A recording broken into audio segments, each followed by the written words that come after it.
Okay, so now live server setup हो गया है। अभी हम स्टार्ट करेंगे अपना लर्निंग विद HTML। ओके, सो अभी तो जस्ट हम सेटअप कर रहे थे, अभी हम एक्चुअली में देखेंगे कि क्या क्या चीज़ें इसमें होती हैं, क्या इसको हम क्या बोलते हैं, ये सब चीज़ें क्या है। ठीक है, तो स्टार्ट करते हैं फिर से। इसको हम बंद करते हैं, नया फाइल क्रिएट करते हैं जिसको हम कहते हैं स्ट्रक्चर। Okay, structure.html। structure.html को हम रन करना है ओपन विद लाइव सर्वर। तो उसको लाइव सर्वर में ओपन करने के लिए आपके पास यहाँ पे कुछ होना चाहिए, हेड टैग होना चाहिए, ये रिक्वायरमेंट है। अगर मैं इसको ओपन करता हूँ विद लाइव सर्वर ओपन हो गया है, बट यहाँ पे लिखा हुआ है कि live server reload is not possible without the head और बॉडी टैग। ठीक है, रीलोड नहीं हो पाएगा, दैट इज़ फाइन। अब इसको हमें ओपन करना है तो अगेन हम यहाँ पे F1 प्रेस करेंगे, सो लाइव सर्वर प्रीव्यू पे जाएंगे, ये आ गया हमारा प्रीव्यू। ठीक है, इसके अंदर हम एक ऐड करते हैं डॉक टाइप, जैसे कि हमने लास्ट टाइम यहाँ पे देखा था कि ऑटोमेटिक जनरेट कर रहा था लाइक दिस। तो यहाँ पे एक जनरेट हुआ था tag which is doctype HTML। इसका मतलब ये है कि हम बता रहे हैं कि जो फाइल है इसका डॉक्यूमेंट टाइप क्या है, विच इज़ HTML। तो ये एक लाइन है, HTML में एरर्स नहीं आती हैं, तो नहीं ऐड करते तो कोई फ़र्क नहीं पड़ता, लेकिन ऐड करते हो तो उसका एक्स्ट्रा बेनिफिट मिलता है। ठीक है, तो यहाँ पे exclamation mark then doctype capital में एंड देन HTML आप यहाँ बताओगे। इसको आप ऐसे भी लिख सकते हो, कोई फ़र्क नहीं पड़ता, बट जैसे आप कंट्रोल एस प्रेस करोगे, सेव करोगे, प्रिटियर उसको रीनेम कर देगा, राइट। तो उससे कोई फ़र्क नहीं पड़ता है। तो ये पहला लाइन है जो कि आपको ऐड करना है हर एक HTML फाइल में। इसके बाद एक HTML टैग, इसके बाद हम अपना खुद से लिखेंगे। फाइल को हमने सेव किया, और यहाँ पे हम लिखेंगे HTML टैग। टैग्स कैसे क्रिएट करते हैं, तो HTML में हर एक बिल्डिंग ब्लॉक, जैसे कि हमने देखा था पैराग्राफ क्रिएट करने के लिए P टैग, हेडिंग क्रिएट करने के लिए H1 tag, H2 tag, H3 tag, sections create करने के लिए अलग अलग पार्टीशंस करने के लिए पेज के div tag, section tag, main tag, header, footer tags. तो ये जो टैग्स हैं, ये जो सेक्शंस हम क्रिएट करने के लिए जिस सिंटेक्स का यूज़ करते हैं और वो कैसे क्रिएट किया जाता है, हम कैसे बताएंगे कि वो यहाँ पे स्टार्ट हो रहा है पेज में और यहाँ पे एंड हो रहा है, उसके बाद दूसरा सेक्शन स्टार्ट हो रहा है, दूसरा एंड हो रहा है। तो ये जो बाउंड्री बनाने के लिए हम टैग्स का यूज़ करते हैं। तो टैग एक स्टार्ट होता है, टैग एंड होता है। तो टैग क्रिएट करने के लिए हम यहाँ पे एंगुलर ब्रैकेट ओपन यूज़ करते हैं, देन HTML। इसको क्लोज करने के लिए लाइक दिस। तो ये हो गया क्लोज। क्लोजिंग में एक यहाँ पे स्लैश होता है, back slash. Okay, is it back slash और फॉरवर्ड स्लैश? तो मुझे नाम से थोड़ा सा कन्फ्यूज़न होती है, सो let me search it. Forward slash क्या होता है? फॉरवर्ड स्लैश ये वाला है। ठीक है, तो ये हमारा हो गया फॉरवर्ड स्लैश। ओके, तो बैक स्लैश होगा ऐसा वाला। Let me check, backslash ऐसा वाला है। ठीक है, ओके, तो ये हमारा हो गया फॉरवर्ड स्लैश। तो हम HTML को टैग को इस तरह से क्रिएट करते हैं एंड देन क्लोज करने के लिए एक फॉरवर्ड स्लैश का यूज़ करके उसको इस तरह से क्लोज करते हैं। सारी चीज़ें अप्लाई होंगी, ये जो रूल है वो हर एक टैग के लिए अप्लाई होगा। तो ये मैंने एक बनाया बेसिक HTML टैग जो कि हमारे पूरे HTML फाइल का रैपर है। तो ये हमारा फर्स्ट फाइल होगा जो कि पेरेंट होगा हर एक हमारे HTML फाइल का। ठीक, नाउ इसके अंदर हमें अगर कुछ कंटेंट दिखाना है पेज में तो हम बॉडी का यूज़ करते हैं। तो हम यहाँ पे क्रिएट करेंगे एक body tag like this and VS code की हेल्प से ये ऑटो कंप्लीट हो रहा है।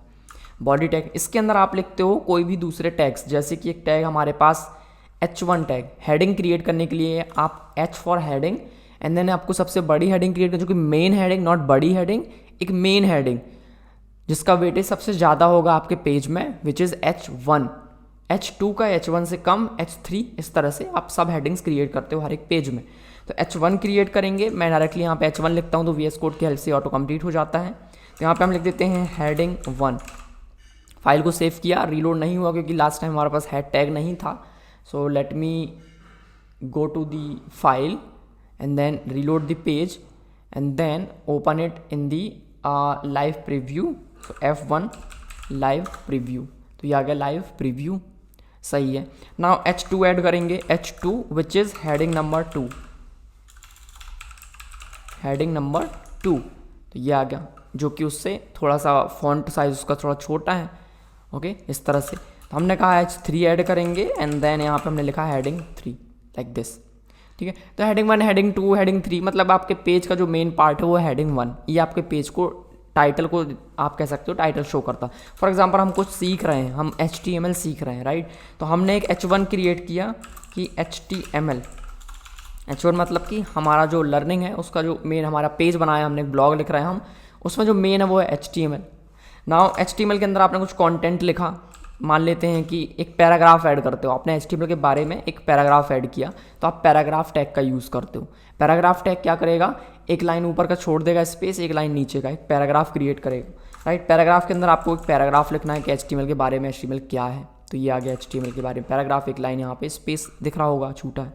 नाउ आप इसके अंदर दूसरा हेडिंग ऐड करना चाहते हो, एक पेज में एक ही हेडिंग होगा, एक H1 एक ही पेज में होना चाहिए, ठीक है, जनरल कन्वेंशन है। आप ऐड कर सकते हो मल्टीपल, कोई एरर्स नहीं आएंगी।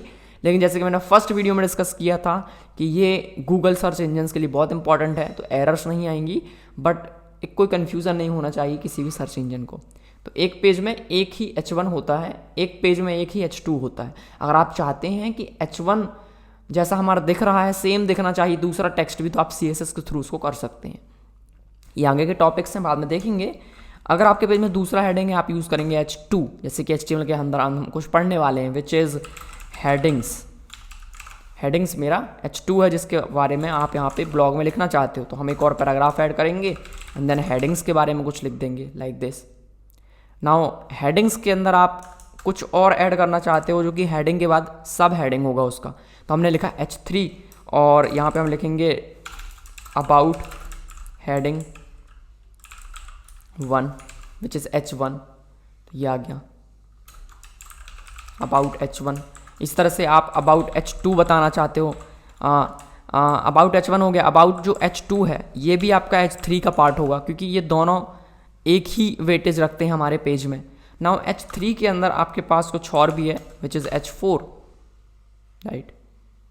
तो आप इसके अंदर मल्टीपल हेडिंग्स ऐड कर सकते हो, तो let me remove it and then we will add the H4। H4 में क्या होगा कि अबाउट हेडिंग हम पढ़ रहे हैं। नाउ एक और मेरे पास टॉपिक है which is CSS for headings like this, तो यहाँ पे ये उससे छोटा है। तो पेज अपने आप में एक सेल्फ एक्सप्लेनेटरी है कि एक हेडिंग है जिसके अंदर हेडिंग है और उसके बाद about H1 and then CSS for headings. तो इस तरह से हम यहाँ पे टैग्स क्रिएट करते हैं एंड देन हेडिंग्स क्रिएट करते हैं। तो इस वीडियो में हमने कुछ चीज़ें सीखी, नॉट एक ही चीज़ सीखी, हमने कुछ 2-3 चीज़ें सीखी। Let me summarize it. हमने सीखा कि डॉक टाइप HTML क्या है, डिक्लेयर करते हैं, क्यों करते हैं। नाउ HTML टैग क्या होता है, टैग को क्रिएट कैसे करते हैं, ओपन टैग क्या होता है, क्लोजिंग टैग क्या होता है। देन इसके अंदर हमने देखा कि हमें जो कोड लिखना होता है, जो भी HTML मार्कअप हम वो बॉडी के अंदर लिखते हैं, जो पेज में आपको दिखाई देता है बॉडी के अंदर। हेडिंग क्रिएट करने के लिए आप H1 टैग का यूज़ करते हो, और सब हेडिंग्स हैं तो H1, H2, H3 and so on.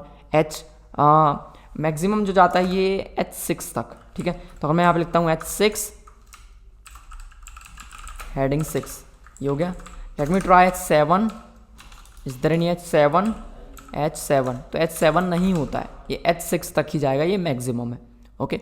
तो हमने यहाँ पे देखा कि हेडिंग्स कैसे क्रिएट करते हैं एंड देन हमने साथ में ये भी देखा कि हम पैराग्राफ्स कैसे क्रिएट करते हैं। पैराग्राफ में क्या होता है, एक लाइन ऊपर एक्स्ट्रा छूट जाता है, एक लाइन नीचे। तो एक पैराग्राफ जैसे आपके पेज में होता है, अब जनरली जो आपके बुक्स में एक पैराग्राफ होता है उसमें यहाँ पे एक अलाइनमेंट होता है, तो उसको हम CSS के थ्रू ऐड कर सकते हैं कि यहाँ पे एक स्पेस हो, टैब हो।